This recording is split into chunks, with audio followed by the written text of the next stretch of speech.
Assalamu alaikum. So let's talk about the anatomy and physiology of the eye. So as we know, there are three types of layers in the eye. Fibrous layer है, vascular layer है, sensory layer है. तो हम बात करते हैं कि फेब्रस क्या होता है, fibrous layer, vascular layer, sensory layer. तो इस तरह हमारे पास जो है ना फेब्रस लेयर में स्क्लेरा और कॉर्निया आते हैं. ये जो आउटर मोस्ट लेयर है ना, ये जो आउटर मोस्ट ये जो है ना, ये आउटर मोस्ट लेयर जो है ये हमारे पास है स्क्लेरा. और इसके बाद ये जो है ना ये कॉर्निया है. मतलब ये जो है ना आपका इंटीरियर साइड है, इंटीरियर जिसकी तरफ इसकी तरफ हमारा मतलब जो आउटसाइड को दिखती है. ये आउटसाइड की तरफ जब हम किसी का आंखों में देखते हैं तो ये ना ये हमें ये चीज़ जो बाहर की तरफ देखती है जो एरिया, तो ये जो है ना कॉर्निया है. और ये जो है ना ये एरिया जो है ये पोस्टीरियर साइड है, पोस्टीरियर साइड. तो सबसे पहले अब जो ये प्रोटेक्टिव लेयर है ना, तो ये हम इसकी बात करते हैं स्क्लेरा. स्क्लेरा जो है ना ये एक प्रोटेक्टिव लेयर है. इसका जो है ना ये फर्दर 3 लेयर से बना होता है, 3 लेयर से बना होता है. इसको हम कहते हैं एपिस्क्लेरल लेयर. एपिस्क्लेरल लेयर जो है ना सबसे आउटर मोस्ट होती है. और दूसरा हमारे पास स्क्लेरा प्रॉपर है, स्क्लेरा प्रॉपर.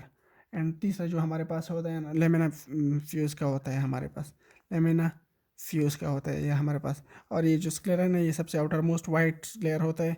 और ये हमारे आई को प्रोटेक्ट करता है. इधर पे जो है ना हमारे पास जो है ना ये क्लिनिकली इम्पॉर्टेंट है क्योंकि इधर पे जो है ना जॉन्डिस में एक बिलिरुबिन जो इधर पे एकमुलेट हो जाते हैं, ये यही एरिया होता है. इधर पे स्क्लेरा में एकमुलेट हो जाते हैं. सो दूसरा लेयर जो है ना हमारे पास एक और लेयर है जिसको हम कहते हैं ये एरिया, ये जो ब्लैक है इसको हम कहते हैं sorry cornea. This first you will talk about this one, cornea. ये जो है ना ये आउटर एरिया जो है ना ये कॉर्निया है. कॉर्निया जो है ना ये इसका फंक्शन ये है कि बाहर से लाइट को अंदर की तरफ ले जाते हैं. ये भी तकरीबन 5 लेयर से बना होता है. एपिथेलियल लेयर होता है, फिर बोमेंस मेम्ब्रेन होता है, स्ट्रोमल लेयर होता है, फिर डिस्मेंस मेम्ब्रेन होता है, फिर एंडोथेलियल लेयर होता है. तो ये मैं आउटर से इनर की तरफ बात कर रहा हूँ, लेकिन that's not that much important. लेकिन ये जो है ना इसका फंक्शन जो है ये पासिस लाइट, मतलब ये जो लाइट बाहर से अंदर की तरफ ले जाते हैं, मतलब लाइट को पास करते हैं. और इसके अलावा जो है ना इस कॉर्निया पे एक छोटा सा मेम्ब्रेन मौजूद होता है. इसको हम कहते हैं कंजंक्टिवा, जो ट्रांसपेरेंट होता है.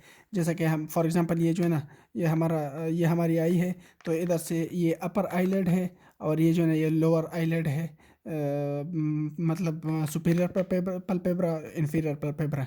इन्फीरियर ना सुपीरियर ये आईलेड के जो है ना इस एरिया में जो है ना इस एरिया पे जो मेम्ब्रेन प्रेजेंट होता है तो हम इसको कहते हैं कि पल्पेब्रा कंजंक्टिवा. तो और इसके अलावा जो है ना इसके अलावा जो हमें इस एरिया पे मौजूद होता है तो इसको हम कहते हैं कि बल्बर कंजंक्टिवा. और इसके अलावा जो है ना इस एरिया पे जो ये जो आईलेड है इस पे एक और चीज़ प्रेजेंट होता है, मौजूद होता है, जो इस तरह हुक स्ट्रक्चर में मौजूद. फॉर एग्जांपल ये आईलेड है, ये अपर, ये लोअर. तो इधर इधर पे एक जो है ना इस तरह हुक लाइक स्ट्रक्चर प्रेजेंट होता है. उसमें तकरीबन फिर मसल्स होते हैं. वो मसल ऑर्बिकुलर स्लीवेटर पल्पेब्रस मसल, और इसमें जो है ना ग्लैंड होते हैं. वो ग्लैंड में तकरीबन वो जो है ना ग्लैंड भी होते हैं इधर, वो सीबम को रिलीज कर सिक्रेट करते हैं और आई को जो है ना नरिश रखते हैं. इसके अलावा जो है ना और हाँ ये जो दोनों है ना तो इन दोनों को हम कहते हैं कि ये जो है ना हम फेब्रस लेयर है. तो फेब्रस लेयर जो है ना इसमें हमारे पास आता है स्क्लेरा प्लस कॉर्निया. ये जो है ना इसको हम कहते हैं कि फाइब्रस लेयर. फर्स्ट लेयर हमारे पास ये थी, ये हो गई. तो अब हम आते हैं वस्कुलर लेयर. वस्कुलर लेयर में क्या प्रेजेंट होता है, तो इसमें वस्कुलर लेयर में जो है ना हमारे पास होता है कोरॉइड प्रेजेंट होता है. इसको ये जो ब्लैक एरिया है ना इसको हम कहते हैं कोरॉइड. ये एरिया ये बहुत मतलब इसमें जो है ना वस्कुलरिटी बहुत ज़्यादा होती है इसको. और ये जो है ये सिलियरी बॉडी है, सिलियरी बॉडी. और ये जो है आयरस है, सेम इसी तरह ही. तो ये जो सारा एरिया है ना इसको हम कहते हैं कोरॉइड. इधर से लेके इधर तक जो है ना ये कोरॉइड है, और ये सिलियरी बॉडी है, और ये आयरस है. तो ये सारा जो है इसको हम कहते हैं यूवियल ट्रैक्ट. यूवियल ट्रैक्ट भी हम इसको कहते हैं. तो ये 3 structure, iris, ciliary body and choroid, ये जो है ना वस्कुलर ट्यूनिका में, वस्कुलर लेयर में आते हैं. तो इन तीनों को हम यूवियल ट्रैक्ट भी कहते हैं. तो सबसे पहले आते हैं कोरॉइड की तरफ। तो कोरॉइड जो है ना, ये जो है ना बहुत ज़्यादा वास्कुलर लेयर, इसमें जो है ना पिगमेंटेड लेयर है। इसमें जो जो लाइट को एब्जॉर्ब करती है, और एक्सरे मतलब जो लाइट आती है उसको मतलब रिफ्लेक्शन से, जो इधर इधर से लाइट आती है तो इसको रिफ्लेक्शन से स्टॉप करती है, मतलब खुद अपने ऊपर, अपने अंदर एब्जॉर्ब करती है, मतलब लाइट को स्कैटरिंग करने नहीं दे रही। और इधर पे जो है ना इनके बहुत ज़्यादा ब्लड वेसल मौजूद होते हैं, क्योंकि इसके करीब जो है ना ये लेयर, हम इसके बारे में भी बात करेंगे। जो है ना ये रेटिना है, रेटिना जो है ना इसकी में जो है ना ब्लड वेसल ज़्यादा बहुत ज़्यादा मौजूद होते हैं कोरॉइड में, जिसकी वजह से रेटिना को भी सब ब्लड सप्लाई होती है। तो ये हो गई हमारे पास कोरॉइड। तो कोरॉइड, इसके बाद हम आते हैं सिलियरी बॉडीज़ की तरफ। सिलियरी बॉडीज़ में जो है ना, ये हमारे पास इधर एक ये जो है ना, हाँ, इसका फंक्शन, मेन फंक्शन ये है कि इसमें ये लेंस है, लेंस, ये लेंस है। जो सिलियरी बॉडीज़ का फंक्शन ये है कि लेंस का स्ट्रक्चर जो है ना, वो जो शेप ऑफ द लेंस है वो उसको चेंज करते हैं। इधर पे जो है ना ये लेंस और सिलियरी बॉडी आपस में कनेक्टेड है थ्रू लिगामेंट्स। ये जो है ना लिगामेंट्स प्रेजेंट होते हैं, सस्पेंसिव लिगामेंट इसको कहते हैं। तो ये जो है ना, ये सिलियरी बॉडी इसका शेप चेंज करके, मतलब रॉड का शेप चेंज करती है, डायलेट करती है, या इसी तरह फ्लैटन करती है। मतलब इस तरह फ्लैटन करती है और इसी तरह डायलेट करती है, फ्लैटन डायलेट इसी तरह करती है। ये फंक्शन है सिलियरी बॉडीज़ का इधर, क्योंकि सिलियरी मसल प्रेजेंट होते हैं। इसके अलावा हमारे पास जो है ना लेंस जो है ये दो टाइप स्ट्रक्चर से बना होता है। एक इसमें इसमें होते हैं लेंस जो है इसमें दो स्ट्रक्चर से, एक फाइबर्स होते हैं इसमें और एक प्रोटीन होते हैं। इसमें जो है ना ये प्रोटीन और फाइबर से बना होता है ये लेंस। और इसके अलावा जो है ये हमारे पास फिर है ये एरिया जो है ना, इधर पे फ्लूइड प्रेजेंट होता है, तो हम इसको कहते हैं वेट्रस ह्यूमर, वेट्रस ह्यूमर। ये जो है ना जितना भी है ये लाइफ में सिर्फ एक बार प्रोड्यूस होता है, क्योंकि एम्ब्रियोनिकल स्टेज में जितना प्रोड्यूस होता है यही हमारे पास कांस्टेंट रहता है, बाकी इसके बाद प्रोड्यूस नहीं होगी। तो इसको हम वेट्रस ह्यूमर कहते हैं। वेट्रस ह्यूमर का फंक्शन ये है कि लाइट को ट्रांसमिट करती है। और ये जो रेटिना के दो लेयर्स होते हैं ना, फिर बाद में हम बात करते हैं, तो उसको जो है ना इस तरह फ्यूज़ रखते हैं, उसको इस तरह जुदा होने नहीं दे रहे हैं। और इस इधर पे जो है ना प्रेशर आई में होता है, इंट्राओकुलर प्रेशर, उसको बरकरार रखते हैं। ये भी विट्रस ह्यूमर का फंक्शन है।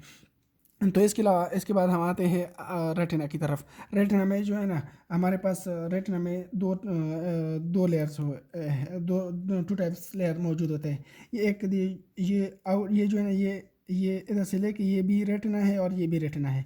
लेकिन ये जो है ना आउटर पेगमेंटेड है, ये आउटर लेयर है जो पेगमेंटेड है। पेगमेंट्स मतलब पेगमेंटेड मीन्स इसके अंदर जो है मेलानिन प्रेजेंट होते हैं, मेलानिन जो लाइट को एब्जॉर्ब करते हैं। और जो इनर लेयर है ना, इनर लेयर, ये जो है ना ये इसमें जो नर्वस लेयर, मतलब इस न्यूरल लेयर है ये, न्यूरल। इधर जो है ना फोटो रिसेप्टर प्रेजेंट होते हैं, रॉड एंड कॉन्स। ये जो है ना लाइट को मतलब वही जो सेम कैसा है कि लाइट को इधर मतलब आके इधर से लाइट आके इधर पे हेड करेगी, ये तो इधर bipolar rod and cone bipolar को एक्सेलरेट करी, फिर गिंग्लियन सेल फिर ऑप्टिक नर्व को जन्म देगी। तो इसके अलावा हमारे पास जो है ना फिर आते हैं हम ऑप्टिक नर्व की तरफ। ये हमारे पास ऑप्टिक नर्व है जो इधर से रेटिना और रेटिना की गिंग्लियन सेल से बनी है। तो असल में इंटरेस्टिंग बात यह है कि इधर से जो है ना ये तो सारे लेयर्स है, स्क्लेरा है, कोरॉड है, रेटिनल लेयर है, और ये इधर पे सारे ये लेयर्स हैं। तो इधर से ये ऑप्टिक नर्व कैसे करके बाहर जाती है, तो क्योंकि इधर पे जो है ना स्मॉल हॉल्स इधर प्रेजेंट होते हैं स्क्लेरा में। इसको इसकी थ्रू ये जो है ना इसके जो एक्सॉन है, ये एक्सॉन बाहर चले जाते हैं। ये जो बाहर की तरफ जाते हैं इसकी तरफ। इन हॉल को क्या कहते हैं, इन सुराखों को क्या कहते हैं, लेमिना, लेमिना क्रेप रोसा। तो हम इनको लेमिना क्रेप रोसा कहते हैं। ये और हाँ, हमारे पास जो है ना ये और हमने ये डिस्कस नहीं किया, आयरस। आयरस जो है ना ये भी इधर कॉर्निया के बाद मतलब इधर प्रेजेंट होता है। तो इसमें जो है ना दो टाइप के मसल होते हैं, एक डायलेटर होते हैं, क्योंकि इधर जो है ना डायलेटर डायलेटर और स्फिंक्टर मसल दोनों प्रेजेंट होते हैं इसमें। और आपको पता है कि इधर पे जो है ना प्यूपल, हमारा प्यूपल खूबसूरत सा प्रेजेंट होता है। इसमें जो है ना स्फिंक्टर मसल भी है आयरस में, और डायलेटर मसल भी है। तो ये इसका फंक्शन, मेन फंक्शन क्या है कि ये प्यूपल को कॉन्ट्रैक्ट करेगा या डायलेट करेगा। तो स्फिंक्टर का मतलब है जो स्फिंक्टर मतलब पैरासिम्पैथेटिक नर्वस सिस्टम के थ्रू इनर्वेट होगा, तो ये स्फिंक्टर मतलब कॉन्ट्रैक्ट होगा। और डायलेटर जो है ना वो सिंपैथेटिक नर्वस सिस्टम के थ्रू इनर्वेट होगा, और वो क्या करेगा, वो डायलेट करेगा प्यूपल को, हमारे प्यूपल को बढ़ाएगा, मतलब डायलेट करेगा। So that's all about the. और हाँ, इधर एक और बात, चेम्बर्स इधर पे प्रेजेंट होते हैं, क्योंकि चेम्बर्स भी इम्पोर्टेंट है। लेकिन उससे पहले हमें वो जो है ना इन सेगमेंट्स के बारे में पता होना चाहिए। ये जो है ना सेगमेंट, इंटीरियर सेगमेंट होता है हमारे पास, ये जो रॉ सॉरी लेंस और कॉर्निया से स्टार्ट, इनके बीच जो दरमियान में जो रास्ता है, तो जो फासला है उसको हम कहते हैं इंटीरियर सेगमेंट है। और इंटीरियर सेगमेंट पे दो हिस्सों में और पोस्टीरियर सेगमेंट, सॉरी पोस्टीरियर ये है, इधर ऑप्टिक डिस्क है, डिस्क ऑप्टिक डिस्क तक जो है ना, इधर लेंस से ऑप्टिक डिस्क तक जो है ना ये पोस्टीरियर सेगमेंट है। तो इंटीरियर सेगमेंट जो है ना वो फिर दो हिस्सों में तकसीम। इंटीरियर सेगमेंट क्या है, फर्स्ट ऑफ ऑल कॉर्निया से लेके लेंस तक जो डिस्टेंस है इसको हम इंटीरियर सेगमेंट कहते हैं। पोस्टीरियर सेगमेंट क्या है, लेंस से लेके ऑप्टिक डिस्क तक जो जिधर ऑप्टिक नर्व जो है ना एग्जिट करती है उधर तक जो है ना, ये जो डिस्टेंस है इसको हम पोस्टीरियर सेगमेंट कहते हैं। लेकिन इंटीरियर सेगमेंट फिर दो चैम्बर्स में डिवाइड है। एक चैम्बर जो है ना इंटीरियर चैम्बर है, और एक पोस्टीरियर चैम्बर है। इंटीरियर चैम्बर को हम AC interior chamber, posterior PC posterior chamber. ये जो है ना प्यूपल्स मतलब इसमें आयरस और कॉर्निया के दरमियान जो डिस्टेंस होता है ना, आयरस है ये और ये कॉर्निया है। आयरस और उसको हम कहते हैं इंटीरियर चैम्बर। और लेंस एंड आयरस के दरमियान जो डिस्टेंस होता है तो इसको हम कहते हैं posterior chamber. So that's all about the anatomy and little bit physiology of the eye.